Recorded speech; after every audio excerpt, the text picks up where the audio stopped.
All aboard the hype train! Choo-choo, motherfucker! And we are live.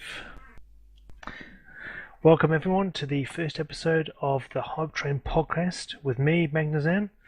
Our first guest on this episode, well, on our first ever episode, is none other than Stephan Knapp, otherwise known as SteveFPV. How you doing, Steve? Good, thank you.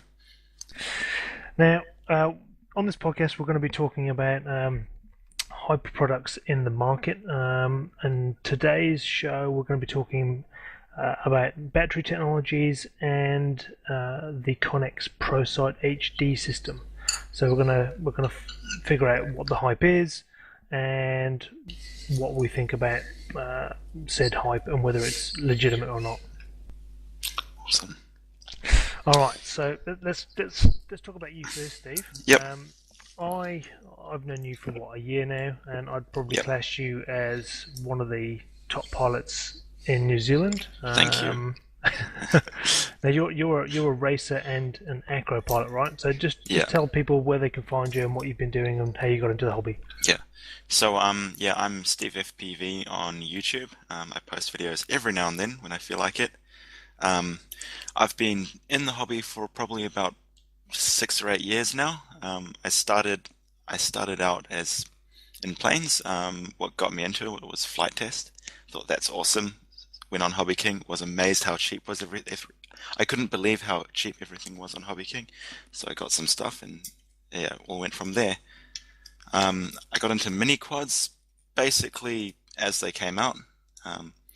Thought that FPV was something I really liked, and yeah, bought a mini quad, and it just kept going from there. What was your first mini quad? My first mini quad was a box quad, which was Yeah. He's a designer. He used to be in Wellington. And Oh, I think he's still down there. It's no. He's is near he not? Hamilton now. Yeah. Oh, the old Hadley box Yep, Wilson. yep. Yeah, when I first met you at it was the Hamilton event, wasn't it? That was the first Yep. ever rotocross event Yep. where you and I did battle, and I Yep. failed miserably with mechanical Yeah. issues. Oh, mechanical issues. It was Yep, it was yep. the T gain. Yeah, oh, no. That was the orange RX falling out of the sky on the Oh. first corner. I won the first ever official race, and that was it. That was Yeah. done for the whole Yeah. weekend. And you won that event, didn't I you? won the first whole one? event. I didn't crash out a single time. Oh, so Yeah. lucky. If only I could repeat that success that I had. Yeah. Because you've had what, seconds and thirds since Oh then, yeah, haven't you? all the time. It'll come. It'll get there Yeah, eventually. it'll come. Right. So let's talk about battery tech. So the hype has been. We initially started off with some pretty rubbish packs. A year and a half ago for mini quads. Most people were running plain packs, like 1800s, 1500s, zippy packs. And then we started getting high quality packs with high C ratings. The C ratings have gone through the roof. Then we started getting high voltage packs, I think came first. And then we got the graphene packs.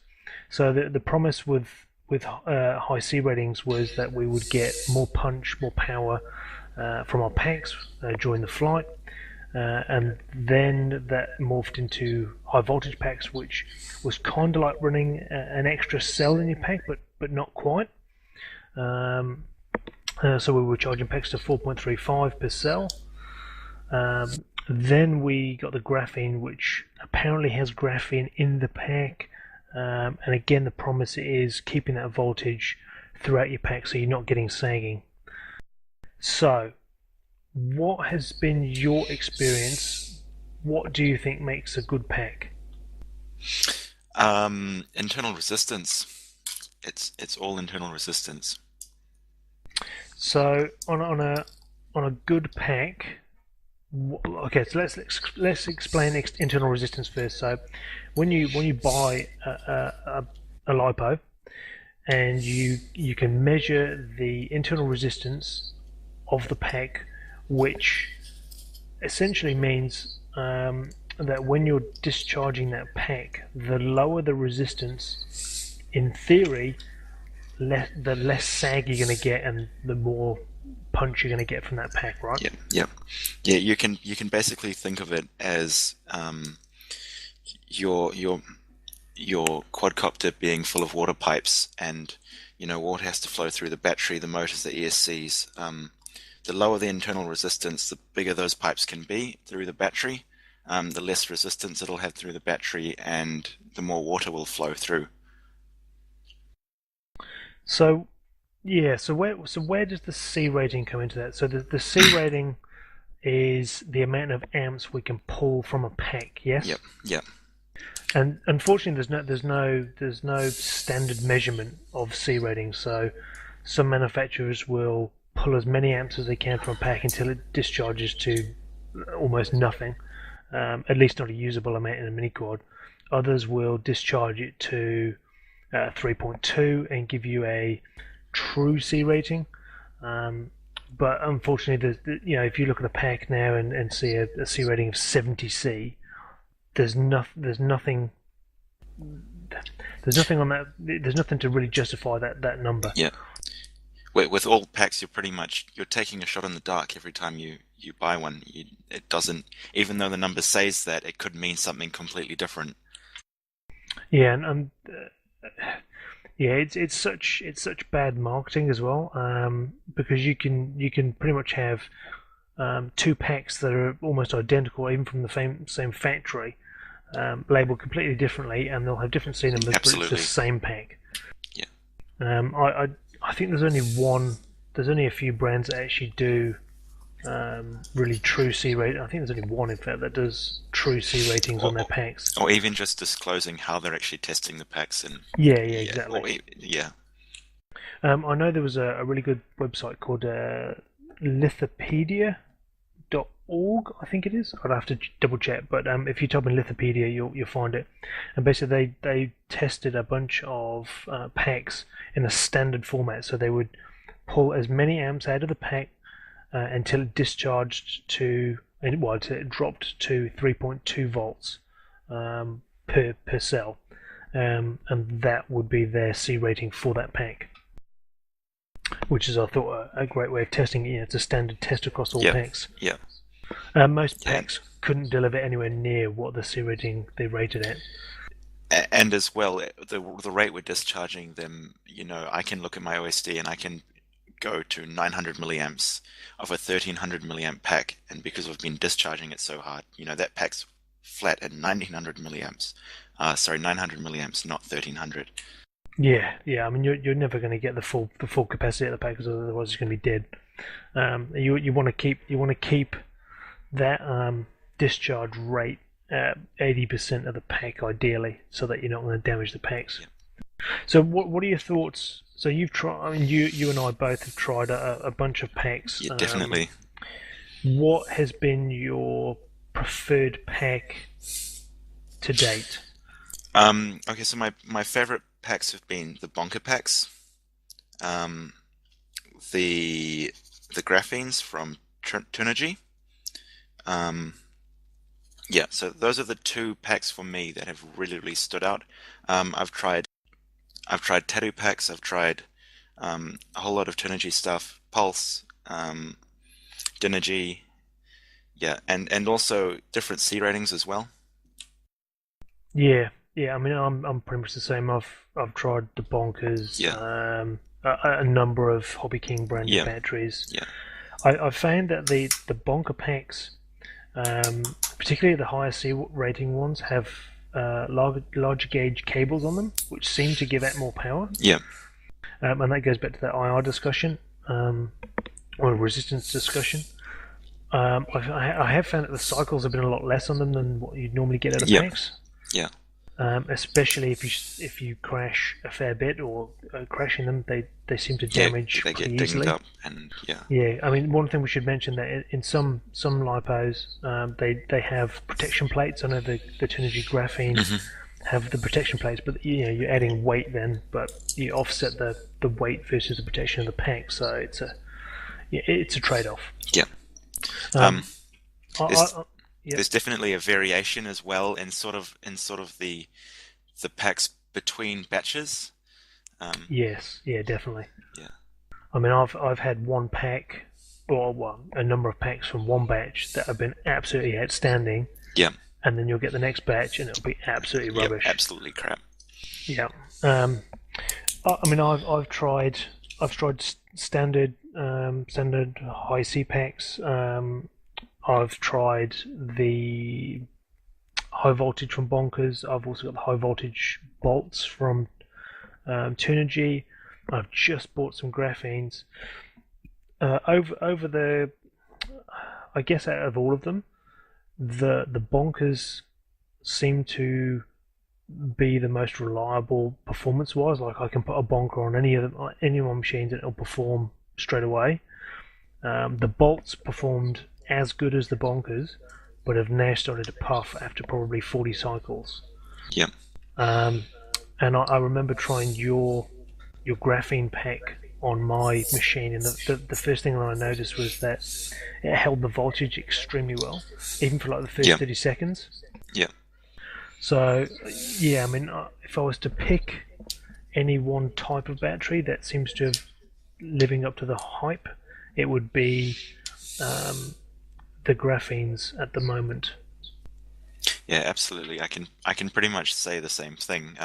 Even the graphenes, the one thing I've really noticed is even after over discharging them down to 5 volts, down to 7 volts, I've been able to charge them right back up, and I haven't been able to notice a difference, which is just quite amazing. Now, the one of the other hype things that surrounding the graphenes was more cycles. How many cycles have you got on yours at the moment? Oh, I would have at least 50. And you're finding that they're still performing fine? They have dropped a little bit, but not to the point where I notice it in flight performance, and it's still way ahead of anything else. Even some of my newer lipos don't perform as well as my older graphenes now. That's interesting. I've got them. They arrived the other day, but I've not tested them yet. So I'll be keen to see what happens with them. Did you read that the newer graphenes are actually lighter than the older ones? I did not. Okay, so I was on RC groups the other day, and apparently the newer graphenes that have been coming out, someone did a comparison of a new batch of 1365C and an old batch of 1365C batteries, and the newer ones were actually like 6 grams lighter or something like that. The Tunergy ones? Yeah, the Tunergy graphenes. Okay, I'll have to weigh mine and we can compare them to yours. Compare it to mine as well. Yeah, mine literally only arrived yesterday, day before. Yeah. So I'm quite keen to try those out. Yeah. Cool. All right. So overall, I think the hype of the graphene probably is not all there. It's certainly. I don't think there's graph. Yeah, there's tons of graphene in the pack. Graphene in them. Yeah. So I mean that side of it, but they seem to, at least the chemistry of the pack seems to be holding up quite well. Yeah. Have you read any reports on the amount of cycles people are getting from the packs? From the graphenes, I know there was one person on IC groups. I don't know his name, but he did sort of a lab controlled test on them, and he got after 1,000 cycles, he still had over 80% capacity. See, that's quite impressive. I still question whether the way or the amount we work them in a quad is going to give you the same sort of cycle time. But I also doubt it. But if I can get 100 cycles out of a pack, for me that pack has lived its life. Yeah, well, look. I mean, you mentioned earlier that you tried pulse packs, and I got a bunch of pulse packs when we were going to go and do the Australian event. Yeah. And mine are still going, all of them. Yeah, none of mine are left. I'm using one as goggle batteries now, and that's it.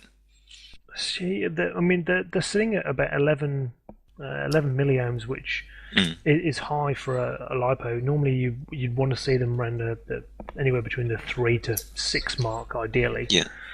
11's getting up there, but they don't seem to be puffing, and they don't seem to be dying in flight very quickly. Yeah. Well, I've experienced the opposite. I don't know what I did if I didn't break them in properly or something like that, but Yeah, they all Yeah. went puffy and actually dropped cells. Yeah, see, I haven't had any drop cells. Yeah, I'm not seeing none of them are puffed, yeah, and none of them have got really a bad cell, which is typically a sign that the pack's going to die pretty soon when you get that drop cell. Yeah, it's interesting. it probably comes down to quality control. Yeah, yeah, possibly. I mean, if we all, Mm, because there was quite a large batch of packs that we ordered, so mm, somebody's going to band together some bad packs in there. But yeah, I mean, yeah, for all of yours to have gone bad, and I've still got 6 that are in usable conditions. Yeah. yeah, But I did cycle mine. I've read conflicting reports on whether you should do that or not, but I've always cycled mine yeah, just to break them in. yeah. I cycle mine as well, just to be safe. Yeah, I mean it doesn't cost you anything to do it, No. right? So, all right. So graphene, we're saying that graphene is all aboard the hype train. Yep.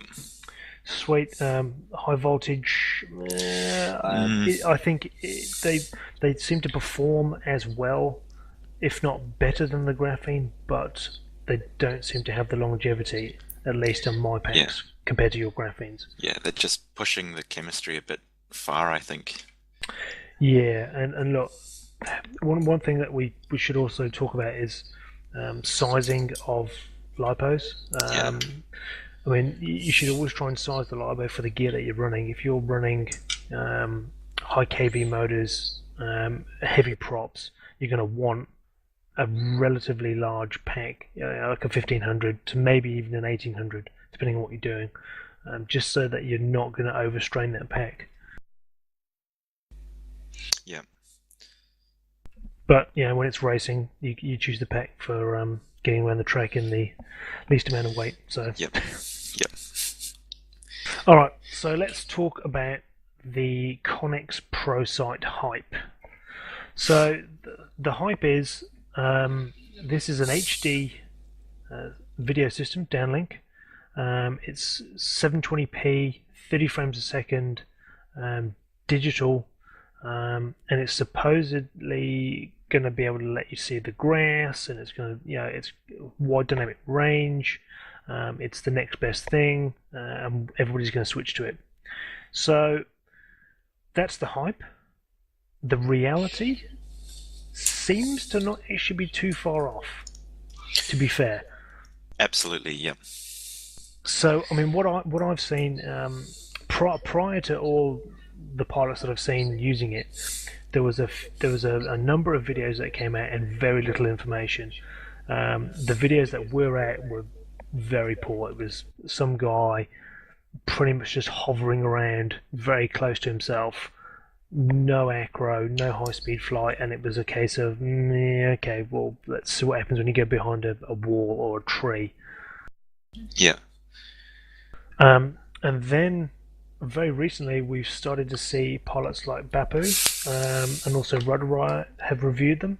So we've seen what happens when they go behind walls, behind trees. And what tends to happen is, whereas on an analog system we get the lines of snow, on the Pro site you actually start to lower the resolution and it starts to become more pixelated. So what are your thoughts? Obviously you've seen these by now, hopefully. Yep. Absolutely. And what are your initial thoughts on just looking at it? Yeah. For me, it's been they've said it's HD, and they've said it's low latency. What they haven't said is that there are 2 modes. There's the high quality mode, and there's the low quality mode with the higher frame rate and the lower latency. So they've kind of brought out this product that says it's low latency HD, but it really kind of only does sort of mediums of the 2 at the same time. Yeah, look, I mean, I've seen a few videos from numerous different places. One with Boris B, obviously the Bapu videos Yeah. and the Red Right ones. And every single time I've seen them, they've said that 720p 30 frames a second is awesome. Yeah. But when you're doing flips, rolls, high-speed maneuvers, the delay or the motion blur that you get from the drop frames or whatever it is kind of off-putting. But it's not something you can't adapt to. Yeah. But I mean, running the low frame rate, which I think is 480, the high frame rate, low resolution, I think is 480p. I think at 60 frames a second, which you might as well just run analog. It's still a step up from analog because you've got all that digital sort of magic happening, which helps you get rid of noise, and you're still going. Yeah, true. Yeah, true. You're still throughputting actually more data than what our analog systems have been able to do up to now. I mean, look, it's a V1 in my eyes. It's a V1. I realised that Connex have been around for a little while, and they came from supporting or for doing systems for aerial video. For the big quads on hexes and whatnot. Really matter. But this is still, in my eyes, a V1. It's too big for a start, and it's too expensive. Yeah. The video transmitter you can get away with because you can stick it on a top plate. The camera is about normal size, but the antenna the antenna bracket at least is absolutely massive. It looks like something from Fast and the Furious. Yeah. It's a massive GT wing. It's quite comical, the size of it, especially when you consider what we're used to with little stubby antennas, at the moment. But the downforce, you need the downforce. Yeah, it makes you go faster. Yeah, totally. Put some more stickers on it, that'll make it go faster. And it's also on that low latency sort of 60 frames per second, you lose the dynamic range of the camera, which I reckon is a big thing. Yeah, I mean, looking at the videos of the 720p 30, the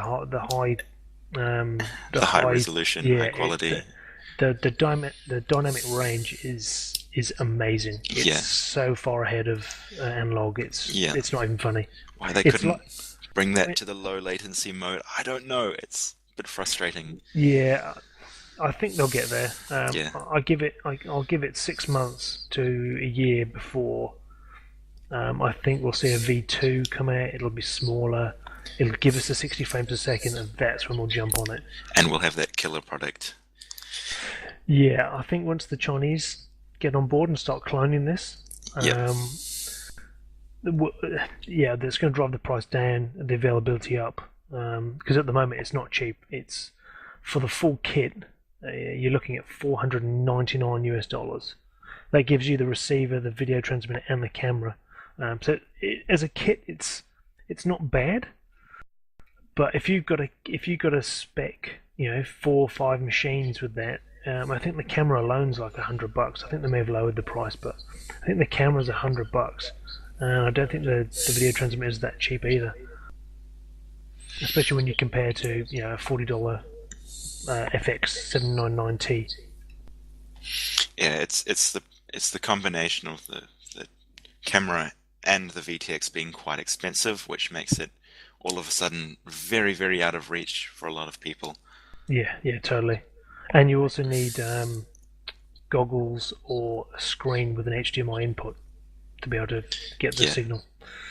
So, I mean, there is that. But, I mean, the benefits, I mean, you've got this high-quality mode. I think you can get used to that for racing. Bapu seems to be doing absolutely fine with it for racing. The range is good enough. It's they reckon up to 1,000 meters, which is more than enough. Yeah, even 500 meters would be more than enough. It's digital as well, so you don't have to worry about powering on right next to somebody's face or what channel people are on. It just I think it auto binds from memory. I mean, it's if you just looked at it as a technology, you'd say yes, it's awesome. They've solved so many products, so many problems just going to digital. Oh yeah, totally. Yeah. I mean, it's gonna. The other thing as well is that you can run the system alongside analog. So it kind of reminds me of the time when we all switched to 2.4 gig radios from the old megahertz days. I see this is the version 1 of those 2.4 gig radios. So it'll come a time. So I think from a hype standpoint, I think it's buying its ticket and it's starting to stand on the platform, ready for the hype train. But I don't think it's quite there yet. there is competition coming up as well. All right. There is another manufacturer having a go at HD. Who's that then? I don't remember the name of the bat, but they had a Reddit post I saw about 6 months ago. And it looked they had gone for kind of a 2-layer board. So it was a bit more compact, but I don't know if they're actually still around. I heard Immersion were working on something ages ago. I don't know whether Yeah. they are or aren't anymore, Yeah. but I can't imagine that they're not working on something, and probably TBS as well, I would imagine. Yeah. I mean, compared to anything else on the market, this is pretty standalone at the moment. There's really nothing else. I mean, the DJI stuff will do the same, but the latency is just ridiculous. It's just not targeted at FPV races. Yeah, totally. And it's that low latency that they've achieved with this, which makes it more viable. Yeah. I know. When we first looked at it, it was like, low latency. Yeah, we'll see. It's digital, because nothing had provided it up until that point. Yeah, really proved it.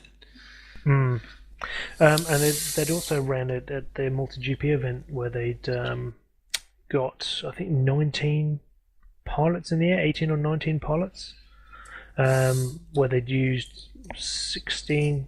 It was 18 pilots, 16 pilots running the TBS Unify on 25 milliwatt on bands A and E, and then they had 2 pilots on Connex as well, which is pretty impressive. But apparently throughout the whole weekend they were having multiple races on 2 different tracks. A bunch of guys with the Connex system. I think they had about 8 or 9 people flying at the same time, and then 8 people on normal analog at the same time, which is pretty impressive. Yeah. I, for one, can't wait for it. I can wait for the price to come down. Yeah, it also shows that even with the old gear, proper frequency management and limiting the power, making sure the noise floor is low, you can still get, it's still good enough. Yeah, I mean, that was one thing that was quite impressive, is the fact that they had every single channel used in bands A and E, so that's 8 channels per band, just alternating left-hand, right-hand polarized. Okay. On 25 milliwatt, all on the TBS Unifies, without any video issues. Like nothing. There was no video issues. Yeah. That is super impressive. Unfortunately, highly illegal in this country. We're limited. I've heard that somebody may be talking to RSM, or RSM are open to being talked to about drone frequencies. That would be nice. At the end of the day, I mean, if we're putting out 25 milliwatts on an illegal band that no one's using anyway, well, yeah, in the middle of nowhere, 25 milliwatts is absolutely nothing. No. In the middle of a field. Yeah. So I mean, I think it would come down to the fact, if there was discussions with RSM, it would come down to the fact that these are the fields we're going to be using these frequencies in.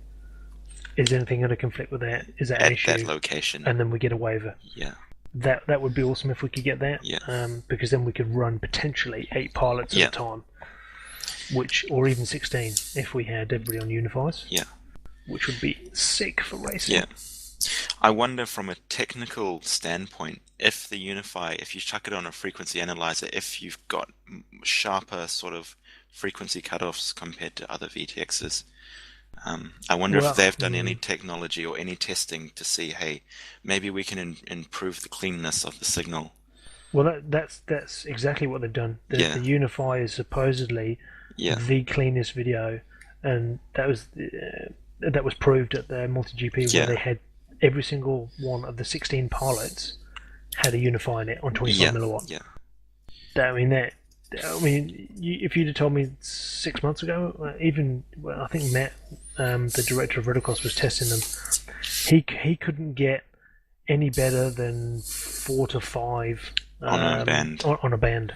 Yeah. With the old VTXs, there's just too much bleed, and that was on 200 milliwatt as well. So I think with our diversity units that we've got now, there's no reason why we shouldn't be running 25 milliwatt. Yeah, there's just been a general improvement of the quality of the gear, I guess. and the sensitivity and the cleanliness of the VTXs.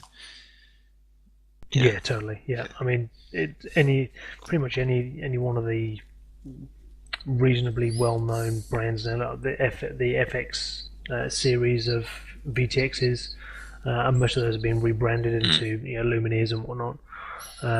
The immersion tramps and the unifies all seem to be super good quality, and even from our local flying, we haven't found Had any problems with it? no, not too many issues at all.